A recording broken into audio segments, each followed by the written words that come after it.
Okay.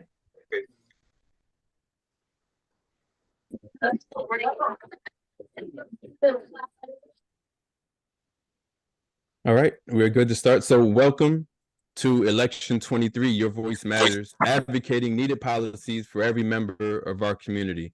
And I wanted to not only talk about these policies, but also how to make them happen, how to realize them. I think that's an important part of the discussion as well. And the three Plainfield panelists who will introduce themselves are educators. And while this panel will not only talk about education, but I do believe that educators who take an interest in their students have an insight in a special insight into the world more than most professions, certainly not all, but more than most. So I'm excited to get this discussion going. And first, I'll ask that the panelists introduce themselves. I'm David Rutherford, franchisee of Tap Into Plainfield. Um, uh, Lifelong Plainfield resident, blogged here for a bit. I served on the Board of Education, and I became the franchisee of Tap Into Plainfield in August. And it's been a joy to bring Plainfield its news every day. And I'll let the panelists introduce themselves. We can start with Sebastian. Well, good evening. Sorry to unmute myself. Good evening. My name is Sebastian Torres. So I'm a educator here in New Jersey. I've been teaching now for 11 years in different capacities through different districts. I'm also a member of the Plainfield Cultural and Heritage Commission. I recently become involved in that particular commission. I've been living in Plainfield for now 7 years, but I've had other connections to the town through my family who has lived here through different times. So just brief. Right. And Mr. Plummer, would you like to? Sure. My name is Joel Plummer. I've been in Plainfield since I was 3 years old, so that goes back to 1978. I'm a product of the Plainfield public school system. I've taught African American, U.S. history, and Latino history in the district. This is my 25th year teaching at the secondary level. I've also taught in the Africana Studies department at Rutgers for the last 15 years. And I also am a working photojournalist. So all of my work still goes back to teaching. It's centered around teaching and teaching young people, particularly people of color, how to love themselves and to protect themselves in a world that is often hostile towards them. All right. And Commissioner Williams. Hi, Dave. David, thanks for having me and I guess the other panelists here. I'm Rebecca Williams, and I too, Sebastian, served on the Cultural and Heritage Commission for a number of years back in the day, as they say. So I'm glad to see that energy there. I am a Union County Commissioner. I've been serving for the County of Union since 2018. Before that, I served on the Plainfield City Council for 7.5 years. And let's see, and I am a college professor. I'm an associate professor of English at Essex County College in the great city of Newark. And I teach American literature, composition, African American literature, women's literature, and African American cinema. So I think that's enough about me. Thanks for having me. All right. Thanks for participating. And Thomas Varela. Yes. Good evening, everyone. My name is Thomas Varela. Serve as the executive director for the New Jersey Black Empowerment Coalition Action Network, a C4 statewide nonprofit that uses research, education, and community engagement to bring greater transparency and accountability to New Jersey legislature. We recently launched the Equitable Opportunity Scorecard, where we were able to assess the voting performance of all 120 legislators in the New Jersey Assembly, and look forward to discussion and look forward to the conversation, and thank Tap Into for the collaboration. All right, thank you. So ahead of the election, we have an election that's 6 days away right now. Um, I believe that we're not a city in Plainfield or a county or a state. You see a lot of those stories around the country where people have to wait hours to vote, or they have to drive, the lines are long, they have to drive 2 hours for a polling location. We don't have that problem, it seems, at least to my knowledge. But we still have a very low voter turnout. We're talking in the primaries, 18%. I think the generals get close to a majority, and then for the presidential, a slight majority. But whether people voluntarily aren't voting or people who want to vote are not able to, they're still outside of the electoral process. So I'm want to ask, what are ways that we could increase voter turnout for those who would like to vote? Well, I'll start. As you mentioned, yeah, a lot of those barriers no longer exist. We have, early voting. We have vote by mail. We've had that for what, like 15 years, almost 20 years now, and we've had early voting. So I think that removing systemic barriers is important. But I think that as well, one of the things is that we need to somehow let voters understand that voters of all ages from 18 on, and even earlier actually, know that, the voting that they do, turning out, it affects their lives directly. When I first ran for office, when Barack Obama was president, I used to sometimes joke with people when I was knocking on doors, telling them that voting for me was more important than voting for Barack Obama, because I levied their local taxes, made sure they had the kinds of resources that they needed to get their roads fixed and so forth. So of course I was joking, but making that personal connection that that road, the person you elect is responsible for getting your garbage picked up, your road cleaned, making sure that if your home catches on fire, we can put it out. That kind of connection, it really is a connection that can only be made by knocking on the door and actually talking with a person. It's impossible to talk to the 23,000 voters in Plainfield, every election, but it's a start. So I think really making that personal connection, and I have a lot more to say, but let the other panelists weigh in as well. Yeah, I would say I think one of the things that we're seeing is increased level of apathy and an increased level of frustration. And I think that's adding to the level of apathy. David, to your point earlier, New Jersey does have some mechanisms in place that make voting a little bit easier. Obviously, there's more that can be done. But our recent scorecard is an illustration of this level of frustration with government. But one of the things in our scorecard that we noticed in our research was over 75% of bills get introduced and don't get any further action. So that means they get introduced by a legislator. There's no committee hearing. There's no vote on a committee hearing, and then there's no vote on a general assembly. So what does that mean? That means that bills, particularly bills that speak to Black and brown issues, get introduced and they get stalled. They get ignored. They get discarded, one could say, because the legislature is not prioritizing the voices of Black and brown people in terms of the issues. So thus, I think community starts to feel frustrated because they can see the level of inaction. They can see and sense the level of things will never really change. And then rather than get mad, they get apathetic. And I think that's something that we have to be mindful of. Anger and hope, as we saw in the last three presidents, when we look at President Obama and President Trump, that did create momentum, right? When President Obama used hope, that created energy for people to vote for him. When President Trump used words around fear, that did energize people to vote. But what actually keeps people not voting is apathy. And I think that's something that we have to be careful that we don't continue to create this sense of apathy in our voters, because that is why people end up not voting, particularly in local elections, right? Because on a presidential and a governor's race, it is pretty much a marketing effort to a certain extent. You see, there's a lot of energy, a lot of money at the presidential race. That's why you can see greater turnout. But we know local races matter more. But if they feel that the system is just the same, they're just going to throw their hands up and just tune out the process.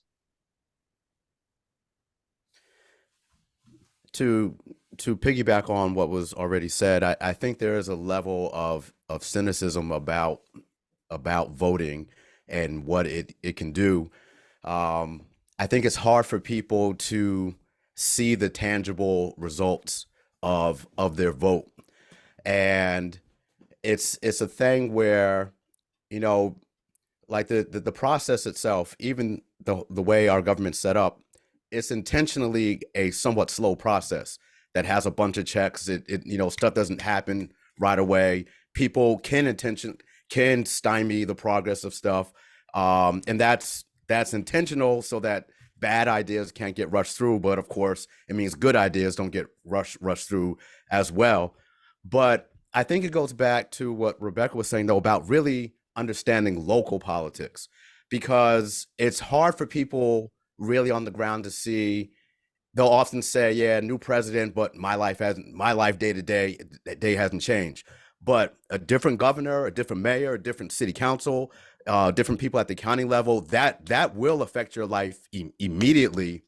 But most people don't know even where to look at it. I know in the schools, we're not really teaching people what your local city council person does. That's People don't even really think about that. And I think one of the good things that came out of COVID, though, is how comfortable we've become with these virtual meetings. And now meetings like city council meetings and such, that normally people are like, I'm not leaving my house and physically going to some meeting. Now it's just a matter of pushing a button and you get to be there. So there's some hope. But it's also, I also tell my students that are like, I'm not into voting, doesn't change anything. Politicians don't listen to us. But I let them know you're kind of putting yourself in this vicious cycle where if politicians know no votes are coming from this area, well, then why would I bother focusing, trying to make this population happy? And then the population's like, oh, that person doesn't do anything for me, so I'm not going to vote. And then the politician says, well, then I'm not going to pay attention to you. So we have to break this again, the cycle of apathy.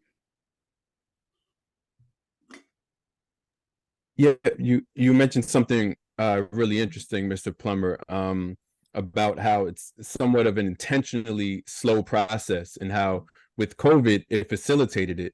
And I was thinking, even structurally, we vote on a Tuesday. I'm sure that if we didn't vote on Tuesdays, you would get more people to vote just off the bat. If no one else did anything different, you might. So just thinking also there may be structural ways that we can do this. My wife is from Ecuador, and I went there on election day, and it's mandatory to vote. Now, you don't have to actually vote, but you have to go to the polling place and show that you went to the polls. So there's so many ways structurally, I feel that we could do better here in terms of getting more people to vote by one way or another. Absolutely. I think in terms of, well, when we're looking at I think we can most agree that basically local politics matter and they have a more direct impact on all of us.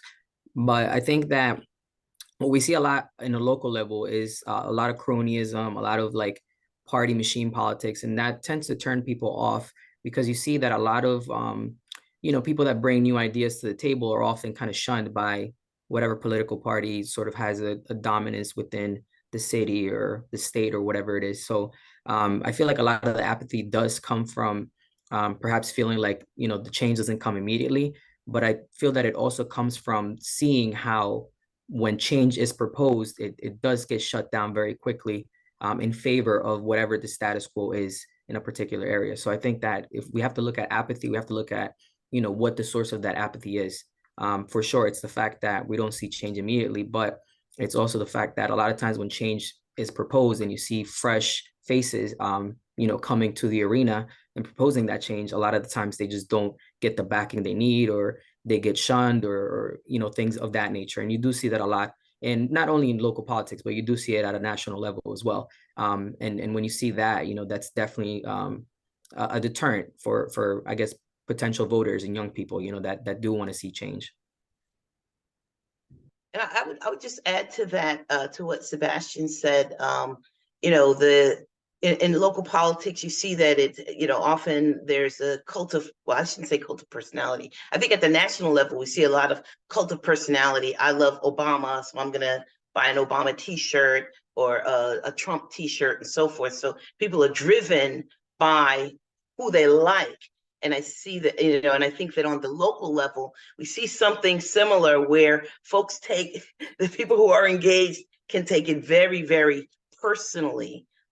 They don't like this person, therefore this person is corrupt, is horrible, killed their mother, all kinds of things, rather than focusing on the issues. But I think that ironically, some of that actually works, which is why it's continually done, unfortunately, if you focus on a personality rather than on here are the issues that you as a voter should be concerned about. And, I agree with the other panelists that folks throw up their hands and decide not to vote, even as you mentioned, we've made it easier than ever. I do think your point is well taken. I think voting day should be a holiday.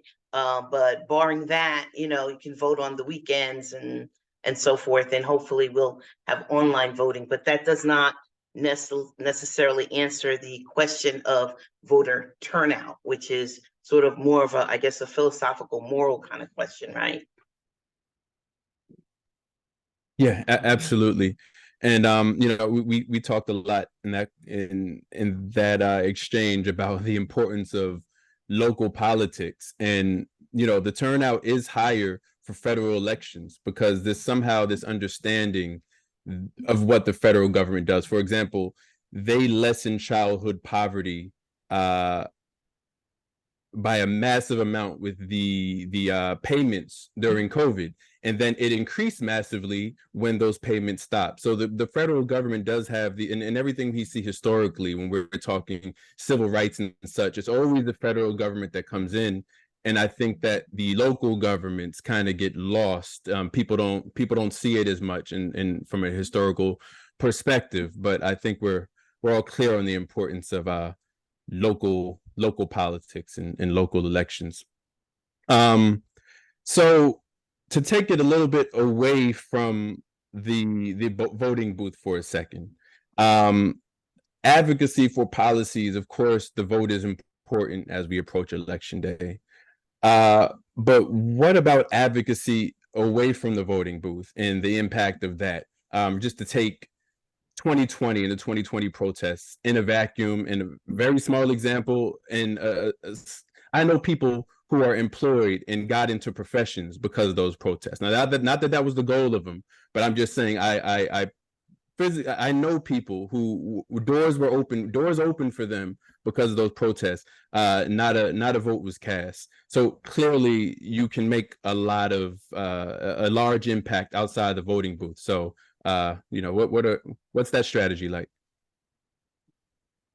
Yeah, I think there's moments where you can see some change, but I think going to your example, we're seeing now with a little bit of the backlash in terms of DE&I, where some of those same jobs that were secured during the pandemic or during the George Floyd protests are now disappearing because other communities are starting to push back against America appreciating the value of diversity, equity, and inclusion. But I think that goes back to the need for sustained advocacy. And I think that's something that we can sometimes miss out, particularly for marginalized communities, where we may not have the luxury to do advocacy 24/7 because we have jobs, we got lives, we got kids.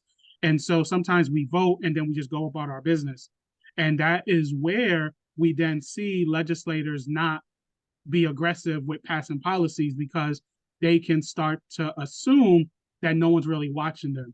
And so I think that's why it's really important when when individuals, for instance, when they use our scorecard, they're able to take that information and then follow up with their elected officials to say, okay, there's bills that can actually move our community forward on education, on child tax credit, and some of those other things.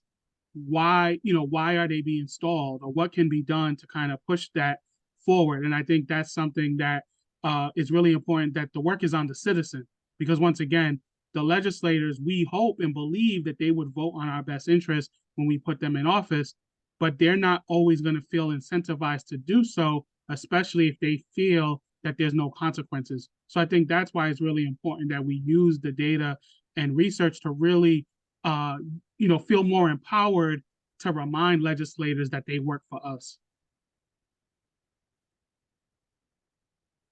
I would add to that the importance of other kinds of advocacy, like you mentioned, away from the voting booth. There are other ways that folks can be, I guess today they call them influencers, right? And advocate for the things that they care about. One way is by getting on boards and commissions. We have locally here in Plainfield a number of boards and commissions. Certainly at the state level, there are thousands of them. And at the county, we have, probably 50 or so.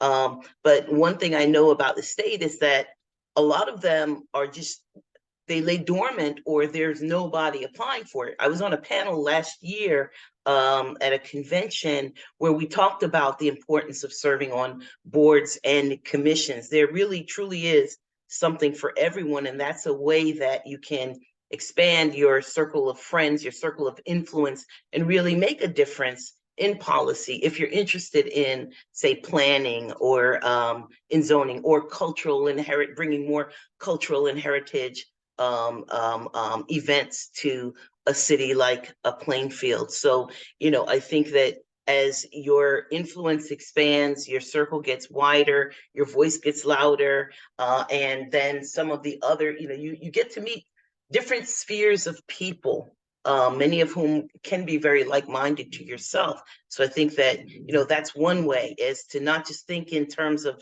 just, voting, but, serving as well in other capacities, which brings you into contact with people who can give you a bigger budget for cultural and heritage, or for the library, or for the things that you are indeed passionate about. And I would add that, when I do presentations about Black history, I usually start with this big timeline of Black life in America. And what I point out to people is that if I had this timeline in front of you, you would see that from about 1619 to about 1968, Black people were either enslaved or legally defined as some type of subhuman. They were without full rights. Now, I'm being generous, stopping with the last 1968 civil rights legislation. But that means there's only been about 55 years where Black people have been, on paper, full human beings with full rights. So that means that for most of Black life, and this also might speak to the low voter turnout, that at least for Black people, they've had to rely on non-electoral politics, right? They've had to rely on protest, and that can still be very, very effective. It works well when you have a situation where those protests can embarrass or shame people in power into action, but they work best when you mess up the flow of money.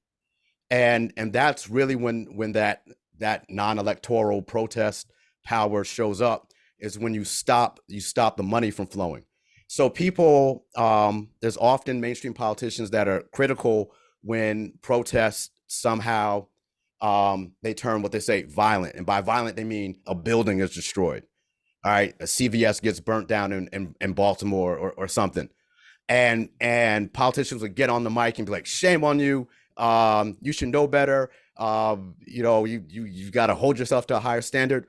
But when that happens, results happen almost instantly. Every time there's an incident where something catches on fire, where there's some type of serious conflict, it gets responded to quick. Because society, one of the things that's consistent about American life is that the business class does not want society to be disrupted to the point where they're not making money. And when you threaten that, results happen. Now, but the other half of that, though, is that's a short-term thing. And this is what I think someone was talking about before, is that, you could protest for a while and people will do some things, but you also need people actually on the inside in the system that can sustain the things that you just protested for.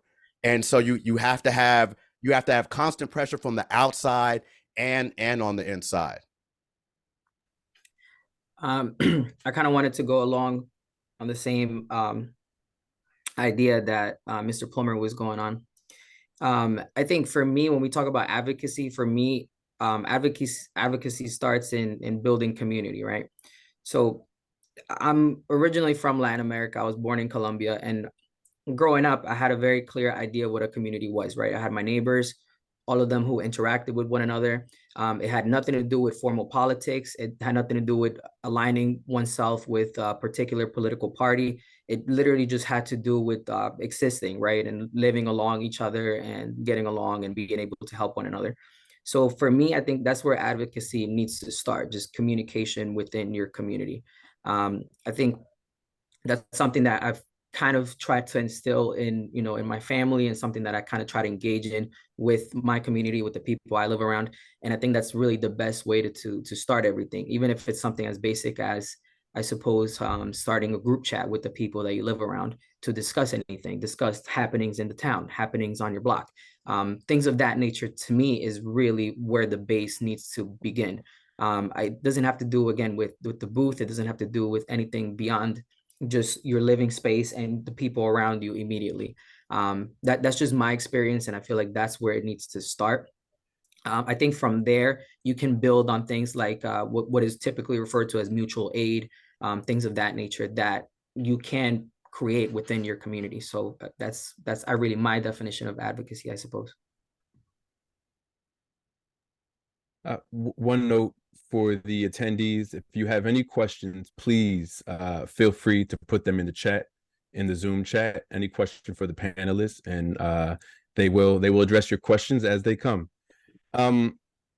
So this is a bit of a loaded question, but we have a few educators here, so I'm going to ask it. So a while ago, so in New Jersey, we don't have the school funding issues that they have some places, where there's a district where per student they might get a third what another district does. The funding formula changed some years ago, and while based on need, there still are underfunded districts. We don't have that huge disparity that they have in some places, and I believe that it's helped a great deal, but we still haven't improved outcomes as much as many would have liked, as much as many of us would have liked. So what's the best way to improve outcomes of Black and brown students in places like Plainfield? Where does it start? And I know we have a panelist who's written extensively about this, Mr. Plummer, but whoever wants to weigh in first. But where do we start to make those differences, those fix the problem? Well, I'll jump in. I definitely think, every school, you need every single dollar that you get. That's great. But I would argue that we look for the wrong outcomes. All right, we're still using standardized test scores as the marker of whether people are learning, whether a school's doing well or not. And I would argue that that's just silliness, especially when we're talking about black and brown people. When I think about Black education, for instance, my frustration is that the way teachers are taught and the way school systems are ran, it's pretty much a one-size-fits-all type of thing. And remember, there's no such thing as neutral curriculum. Curriculum is designed to take you from one point to another. And so there's a goal, there's a place you're supposed to get. And the curriculum historically has been designed to benefit and support white middle class, upper middle class males. And the problem with that is I always tell my students, look, the system as it is designed to teach people to maintain itself and to keep the people that are in power in power. You, as Blacks, as Latinos, you don't have power. So your education needs to teach you how to get power. And so those are two different destinations, being taught how to maintain the power structure versus how to become the power structure. That's a different education. And too often what happens is we get this one size fits all mess. And so I always tell students the main function of an education is power. And what power is, I like Maulana Karenga's definition of power. He says power is the ability to define, defend, and develop your interest even in the face of opposition. And so let's say you have a kid that killed it on their standardized test and they got a 1550 on the SAT. Great. But can that kid tell me who they are? Can they define the problems that their own community has? Can they develop solutions to fix the problem in their own community? Or had they just been receiving a training where they've been taught how to very effectively fit into a machinery that already exists? Right? If you can't define, defend, and develop your own interest, then you haven't received an education. You received the training in the service of someone else. And I argue that that's what school systems pretty much do all across America. And that's what they did in colonial schools all across the world. It's the same system. It's just in nicer buildings with nicer equipment now. I think, you know, you hit the nail on the head, right? When we look at that question, the first thing, when I saw that question, I said, well, what are we defining as the outcomes, right? What is the outcome? What are we looking to get? So that in itself is problematic because, again, the outcomes are something that's not necessarily fit for the populations. And then when we look at the tools that we're trying to use to measure those outcomes, the tools are completely just incorrect, right? They don't fit. They're not for us. So those two things become that's where the loadedness of the question comes from, right? What is the outcome and what are the tools being used to measure that outcome? So another thing that I wanted to add on to that is the fact that, especially, well, in New Jersey, that's the case where standardized testing is tied to funding. So that's a very problematic factor right there, because you have schools where standardized testing is harming the school. It's taken away from teacher educational time. It's taken away from, you know, just the daily activities that could be going on instead of the standardized testing. But if the schools don't abide by that standardized testing, it's like they're being choked. They say, well, if you don't do the standardized testing, if you don't have a certain amount of students participating in the standardized testing, then funds are going to be taken away. And that in itself is extremely problematic, because if you are aware and you know that the standardized testing is the problem, then why would you hold the funds at ransom through the standardized testing? So it's crazy. So that's definitely something that needs to be addressed. In terms of the best way to improve outcomes, I feel like, at least in New Jersey, I don't know about other states, but at least in New Jersey, I do see a push towards bringing in more teachers that can serve the communities, that look like the communities. I think that's very important. And not just that look like the communities, but that can be active actors in those communities, right? Because optics is one thing, but being part of those communities is a whole different thing. So that's definitely one thing that I feel like New Jersey takes steps to do. Curriculums, I do feel like New Jersey, and like the Amistad curriculum, something that's being implemented across New Jersey, including education that's, curriculums that are more diverse, that have different things that students can utilize, that reflects their identity, that reflects their history. All that stuff is extremely important. But again, the root of the issue has to be addressed through the standardized testing and what the outcomes are and what the tools we're using for those outcomes. Because without that, then what are we measuring? It doesn't really make sense. And I would just add very briefly, both my brothers are teachers, so as well. So I feel what both Sebastian and Joel have said. And I like the distinction that Joel made between education and training, because we are educators, right? Not trainers. One thing that I noticed, with my students, particularly because I get them right after you guys finish with them, right?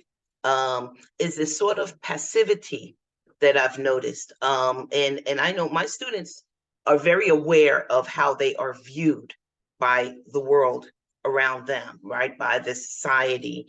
And many of them are silent because they haven't been challenged, or they say they haven't been challenged. I will never disrespect teachers by saying they have not been challenged, but wherever the split is, they come and they have been very sort of passive about what it is that they want, except that they know they live in a capitalist society and they know they want to make money. And whatever means they many of them need to whatever end that means they need to use to get to that end. It really is, I think we've done a really poor job as a society in letting them understand what I think should be valued, which is, what kind of person do you want to be? That's, I think, the question that Joel was asking. What do I want them to know before they leave? And, when I look at it through a different lens, I know that, when my students leave my classes, that they are more prepared because they tell me they're more prepared. They haven't just learned about, Fannie Lou Hamer or something, but they understand the context. I use, one way to improve outcomes is really to, consider where the students are. I show a lot of documentaries and a lot of interviews and even fictional pieces, to kind of supplement, because we live in a visual culture. This is what they are used to. And it's not about just reading a text. So I find that the outcomes, at least at my level, improve when I understand and reach into the way in which my students have been learning and what they do learn and know about the world. And of course, the kind of material is very important for student engagement, which of course could lead to better outcomes. Thank you. Yeah, and I know outcomes is a loaded word. The way I should have asked it is, how to improve the education and engage students more and so forth. But I appreciate those responses, very thought provoking. I wanted to touch quickly on healthcare access, and healthcare access is a problem in places like Plainfield, really everywhere, but particularly in places like Plainfield. So what policies are there that could better everyone's ability to have their health issues taken care of? Well, I know one that we saw that the legislature has not passed is an opportunity to have a public option in healthcare. I think as we continue to provide greater access, there's an opportunity there.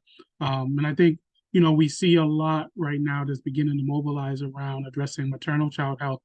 And I know, for instance, the Governor Murphy's, the First Lady Murphy has been part of the Thrive New Jersey Coalition that is looking to address those issues. So once again, I do think ultimately we have to continue to push our legislators to not allow bills to get stalled, because then those are opportunities where we can actually determine the feasibility of some of these healthcare issues to ensure that we are providing the needed security and safety for our families. So I think that's something that's really important, is recognizing that aspect. And I think this goes back to, once again, even with the last question, I didn't get a chance to chime in briefly, but it reminds us all, this is what happens on a local level, on a state level.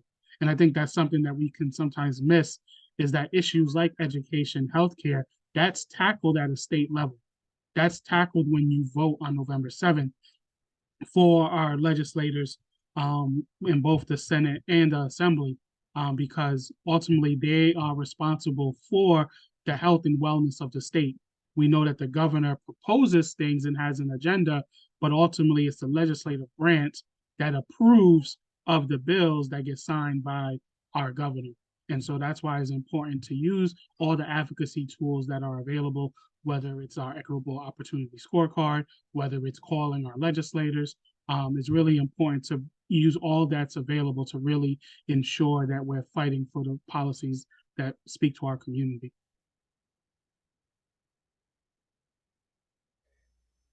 I'm by no means an expert on healthcare, but for me, this is very simple, and it's a moral issue for me, not a political one.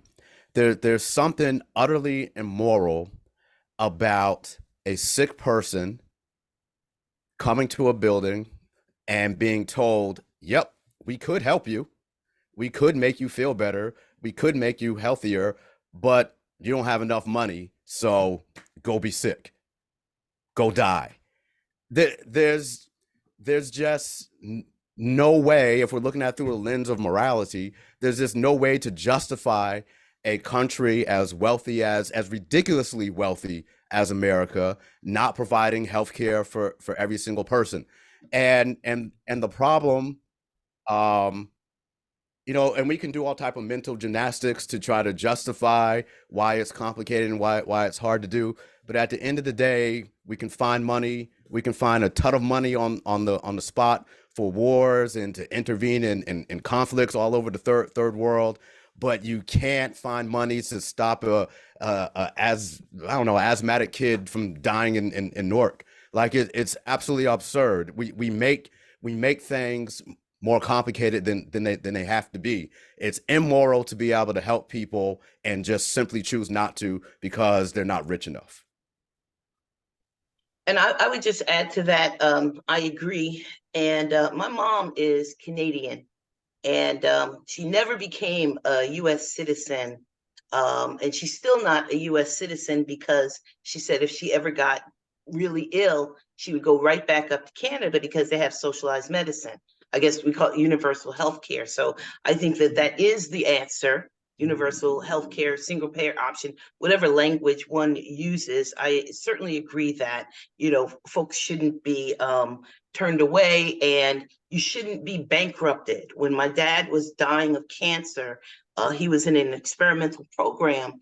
And if he had not been in that program, our health insurance bills, and he had insurance, would have been over $200,000. And we're talking like 30 years ago. So it's very personal to me. And as much as I have been able to advocate and push, I think that, that is really the only option for us, to have a single payer type of system. Beyond that, it's above my level of expertise. I mean, the idea of connecting someone's healthcare to their employment has to be like the ultimate capitalist flex ever, right? It's like, let's keep you working, because if you don't work, then you're gonna get sick and die. It's completely utterly, it's ridiculous. And you don't even know, like, I mean, people that I've interacted, friends of mine who have taken on jobs they don't like because they need healthcare, or they stay at jobs that might be even bad for their health because they need healthcare, which is kind of like a weird thing because I'm getting sick because of my job, but I need the healthcare from the job. It's crazy. I'm from Colombia again, so I'm from Latin America, a country that, as far as a lot of Americans are concerned, is a third world hellhole. But we have universal healthcare growing up, being a young kid, working class, lower, I don't know what class you want to call it, but we're poor. We had healthcare. I went to the doctor. I got my checkups. I got my vaccines. I got everything I needed. There was never any fear of potentially going bankrupt because of that. I was asthmatic. I spent nights at the hospital. There was never a bill sent home. I don't understand it. To me, if there's no candidates right now that should be going for any kind of public office that shouldn't be advocating for this. And if they are not, then you just shouldn't vote for them, because to me, that's my thing. So real quick, just to bring it a little bit back towards elections, we have a question in the chat from Emmanuel Perry, who asks, in what ways can the younger generations advocate for themselves in local and state politics? And I think this is really important question. And how can you get information about candidates in these elections? And that's always something that is tough on local. I've lived away from Plainfield. I lived in Philadelphia for a bit, and it was hard to get involved there because it's hard to learn who these people are and who to vote for when you're in a new place or when you're not that familiar with it. So that's the question. How can you get information about these candidates, and how can younger generations advocate for themselves in these in local and state politics? Well, I could take that. There's two resources that are available. One is njbecan.org. There's an opportunity there to review the current elected officials, the voting performance scorecard, in order to ensure that you are aware of at least of where's the current elected officials. There's also NJ Spotlight, which is a resource. They have a platform called NJ Decides. That's a resource that's available for individuals. I'll put a link in the chat so you can find that. But in terms of younger people, I think one of the things that's really important is younger people are not as concerned about party identity.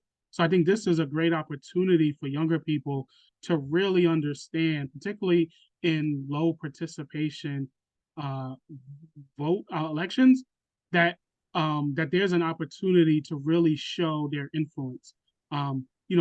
Politics and elections, it's a art and a science. And so from the science perspective, campaigns look at numbers to determine who they're going to pay attention to. I think Joel mentioned that earlier in terms of how they prioritize who they engage with and who they campaign for. So I think younger people, this is a moment for them to like study what has been done before, not make the same mistakes, but also because they're not so aligned to like being a Democrat or being a Republican, they tend to really think about the issues. This is their moment, particularly in social media era where a lot of this information is available. They should be able to be more effective and efficient with their advocacy because they have more tools at their disposal to actually influence, right? We know that from the social media perspective, if they had an elected official that they know wasn't doing well, they can consistently at that professional, that elected official, and at some point that pressure is going to respond. Or they can do things on social media because we know elected officials, they technically don't want attention. They like to be under the radar unless they're being praised for something. So I think this is where young people can be more aggressive in actually calling out their elected officials and kind of create groundswell to sometimes create change in certain instances. I would add to that for young people. Well, for people to get to know local politicians. I guess that was the question. I mean, unfortunately, local campaigns cost money just like national campaigns. So the one with the most money in some ways is able to get the message out because it seems like direct mail, those mailers that you get are still, often the way in which, you can reach people in their homes. You can't knock on 15,000 doors. The window is very short, unless, as I mentioned before, you've been serving and being, out there and, being on a board or a commission. People know you from the volunteer work you do. It makes it a little bit easier. But I would say that, there are forums such as Tap Into Plainfield, the League of Women Voters. There are ways, that we can make sure that folks know who the candidates are. Part of it is the candidate's responsibility to become known to the voters. So they've got to knock on the doors and find ways, certainly through social media. They all have websites. And also it's also incumbent on the person who realizes I want to know something about those candidates before I make a decision, for them to be proactive, to find the website the same way that they, want to go see a new movie. So they read about it and they look up where it's playing or something. It's the same type of thing to me. And I had, and also there are a lot of organizations for young people to join. Some of them are partisan, like the Young Democrats of such and so forth. But if you want to be civically engaged, it is important for you to be proactive. And I think that in this sense, this is where the schools can really be helpful and supportive. by inviting, and I know this may be controversial, but inviting candidates, school board candidates and partisan candidates to assemblies or something so that you can get to know who these folks are. I think it could be framed in a way that, everybody can be respectful. But I do think that it is important. And one last way, you can, we've been at the county level trying to get young people to serve as poll workers. They get $300 a day. You can be 18 years old, and you can even be 16 and 17 years old. You can work up to 8 hours on election day. So, once young people who I know have participated in that way, they get kind of interested. So I think that more publicity in terms of how young people can get engaged, actually working and understanding the whole process, I think that's a good way as well. I think something else we have to remember with this process, and this is a little bit of a dirty secret, elected officials, politicians, this is my opinion at least, they don't necessarily want everyone to vote. They only want their people to vote because at the end of the day, they want to win. So we have to remember that part of this process is overwhelming the system. And this is where young people, once again, using the power of social media to kind of overwhelm, because once, as we've mentioned, campaigns have a science behind who votes. They know at the localist of level based on tendency, who tends to vote, who doesn't vote, who votes only at presidential, who votes in all elections. And so that's why it's really critical that as young people, if you really want to show your power, is really by overwhelming the system, because now you've kind of threw a monkey wrench in the process. And once you start to vote consistently, they start to now have to pivot to you, especially because you have the potential to be a voter for 40, 50 years. There's a science in the process. The sooner you vote, the more consistently you vote. And the later that you start voting, the less likely you're going to vote in all elections. Because if you've already been 30 years as a potential voter and you don't vote, then there's a likelihood that you will say, it don't matter. I've already been here 30 years. I only voted once. It's not that deep. But if you voted at 18 and at 20 and at 22, et cetera, et cetera, et cetera, now campaigns will respond to that because they know you've become a super voter. So it's always important to remember, campaigns, politicians, they may use language that says, yeah, we want everyone to vote. But honestly, they just want their people to vote because they want to win. I think in the age of like social media, and I think young people understand this, people that previously seemed very untouchable and distant are very much close to you, because I know young people often will comment on famous people's content, and the famous people reply to them, and the young people know this. And in my experience, I've done this personally. I've reached out directly to candidates on their social media, and I've gotten answers back.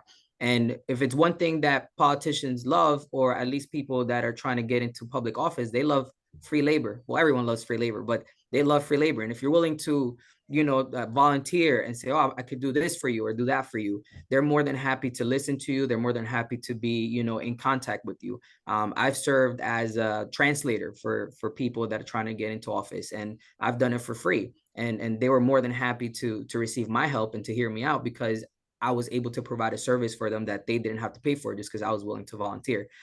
So I think, for young people, it's important for them to apply some of the knowledge they already have about social media and just apply it to the politics arena, right? If you can hit up LeBron James and tell him, why are you not performing how I want you to perform, and maybe he hits you back up, you could do the same for a politician. And, it's like, especially if they're not the incumbent, right? Because those are the people that are desperate and are trying to get in. Maybe they don't have the backing or the money. So they're definitely willing to hear you out. And that's from personal experience. So. And I would add, this question came from Emmanuel Perry, who is the president of the student council at PAWS. So he's already gotten the taste of being a representative for the people. And I would add that what you have to do is try to get people kind of hooked on it like you are. And that might be as simple as finding one issue that young people care about and organizing them and getting the win on that one issue. But once people see like, oh, I can actually make a difference, I can actually do something, then you can get them hooked on the next thing and bigger and better things. But it's absolutely critical that you and your peers get involved in the system, because I really believe that you're the only hope for pushing America towards a more progressive society. It's going to have to come from the bottom up, and so you're gonna have to spearhead that. I always end my classes by telling my students that there is no cavalry coming to save you. You are the last line of defense. There's no one behind you. So if this whole society is gonna stay together, it's gonna fall on you, because no one's coming to save us. No matter how great some leader was from the past, they're not coming out the grave to lead us. It's gonna be on people like Emmanuel. Absolutely. So I feel like I wanted to this has been a great discussion, and we're a little running low on time. So I wanted to ask one final question. Um, and I feel like Sebastian hinted at this a little bit earlier when he talked about connecting with the people who live around you. So I started thinking about how to overcome, and I went and Googled this term, and it turns out no one has used it since like 2008, but they used to call it the Black Brown divide, um, where Black folks and Latinos living in close proximity to each other. How can people who have similar economic interests advocate and work towards advocating for policies that benefit them in a more collaborative way? I'll start. I think I grew up in New York City, so it was our neighborhood was Black and brown. It was Dominicans, Puerto Ricans, and Black people, right? So we all grew up together, and our issues were pretty much the same, being in working class neighborhoods and so forth. I know it's different today with different groups emigrating from Central America, South America, and so forth. But I would say that I think our best hope is within our school district. As the students, we know we have a large, Latino population in our school district. So I think that as they are learning to work together, that is, hopefully that translates. I don't think that some of the hype that I see about the Black-Brown divide really even exists. I think some of it is a fabrication, just based on what I see and what I see in my students, which is who are of course all virtually all Black and brown. Not to say that it does not exist, but I think that much is made of it, and I think some of it is based just on language, versus any real differences that I see. But I think that once folks realize their shared values and what it means to work together, as we've seen through Black Lives Matter, and that as a lot of brown people being a part of that. I don't even know if I like that word, brown people. Latino is what I mean, right? I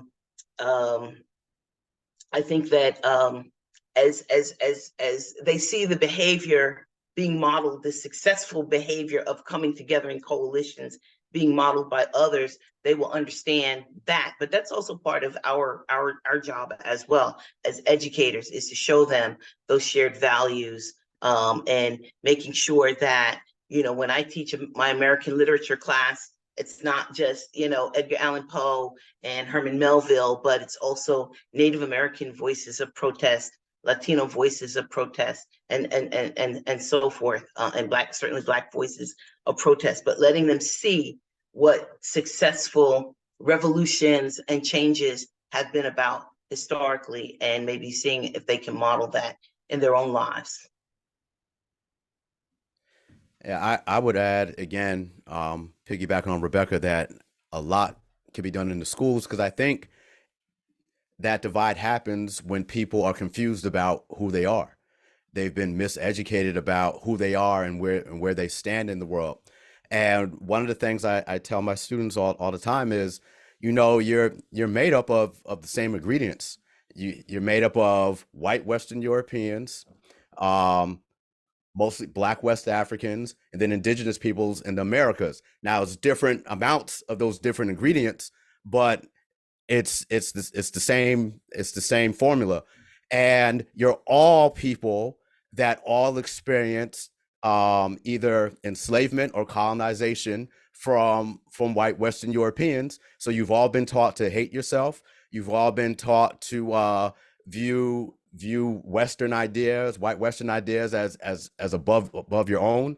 You've all been taught to try to kind of separate from who you really are if you want to get if you want to be accepted in society and to move up. You've been taught not to be troublemakers, just to kind of just fit in.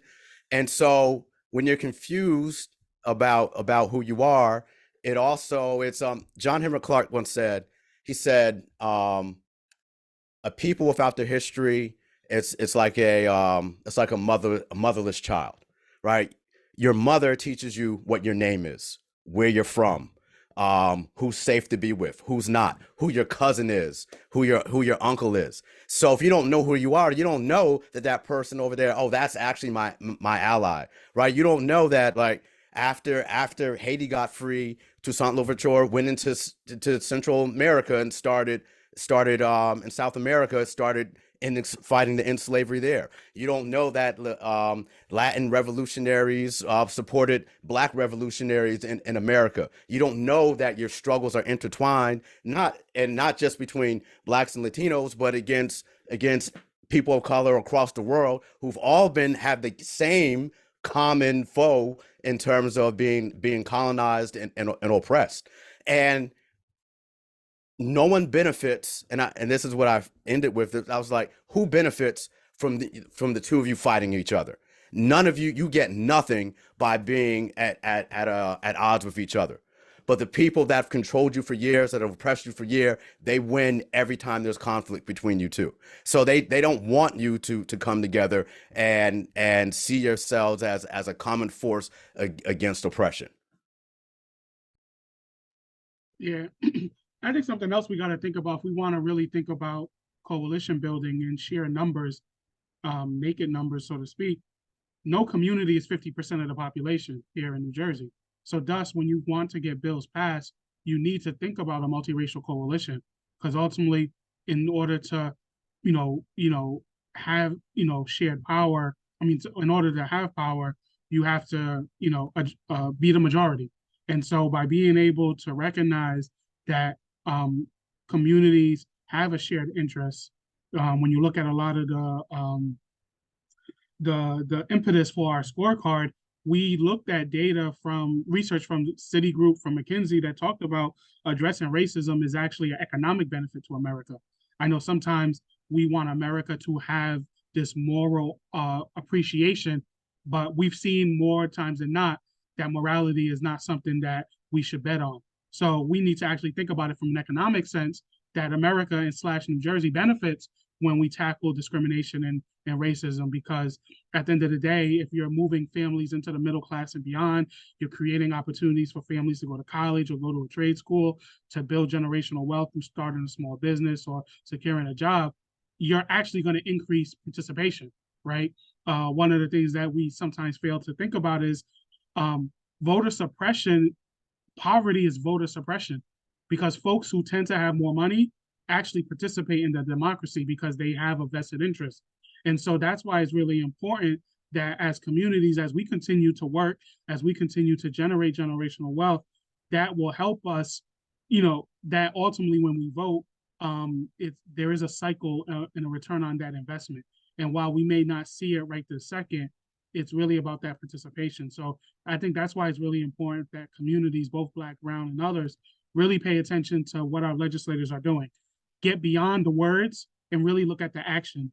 because politicians, elected officials can talk a good game, but when you look at their votes, and as to remind everyone, once again, I know I've been beating a dead horse. When you have 75% of bills that just sit there and don't get any action, that's pitiful. I think most, seeing that we have a bunch of educators, 25% performance rate, I think that's an F, right? So one can make an argument that our elected officials not really performing to the best of their interests, best of our interests. And I think that's why it's really important that all communities, Black, brown, and others, really kind of pour in and pay attention to what's happening and force these elected officials to match action to the words.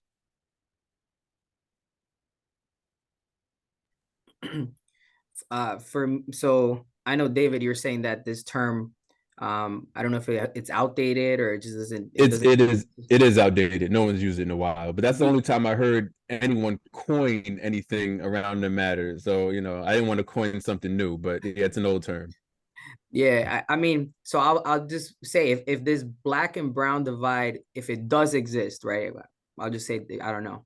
We might not know if it exists or not, but if it does exist, I feel like the way we can overcome it is just by tackling the root of it, which to me is kind of changing our value system, starting in the home, starting in our communities, right? Because I think if that Black and brown divide exists, it's due to kind of like these hyper capitalistic values that we have, where we're in competition. This is, the Browns are moving in. Now the Blacks have to lose because the Browns are moving in and they're taking over this and they're doing that. Or the Blacks have an advantage because they're documented or XYZ that, so I feel like at the end of the day, we have to address those values which pin us against one another and which really stem from, the capitalist system in itself, which makes us compete, right?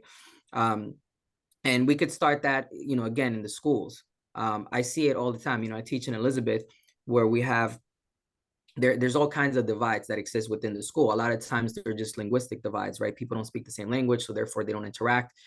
So breaking down those barriers in the schools is important. Getting kids to learn a common language. Obviously, English in this case is important. Getting kids to work together. Across nationalities, because there's divides even within those communities. Within the brown community, there's tons of divides. So it's not just a Black and brown divide, but it's a divide of not understanding that you have common interests, like I know Mr. Plummer was explaining. And so that divide is not just Black and brown, but it's a divide all around, within the brown, within the Black. In my school, for example, I see divides within African-American Black students that are American and Haitian students, and there's a divide there. And it's like, what's going on? So there's all these dynamics that are funky, that is not just Black and brown, but it's just kind of getting all these people together on the same consciousness, which to me would be, the idea of class consciousness. You're living in the same space, you're sharing the same common economic interests, right? And that's really where you need to kind of be. All right, thank you. And thank you for everyone for participating. The four of you, I feel like I could talk to you guys all day, on or off camera. This has been a great event. Really, really appreciated and enjoyed it. Thank you so much for our co-sponsors from the NJBEC. Thank you, Thomas. It's been a pleasure. And hopefully it's not the last time. This is something new for Tap Into Plainfield and Tap Into in general, hosting these sort of forums and town halls. So hoping that this is something that snowballs and we can keep doing this sort of thing and get the word out and have great guests like you back on. Well, we definitely appreciate the collaboration. And thanks for having us. Future. Thank you. Appreciate it. Thank you. Thank you.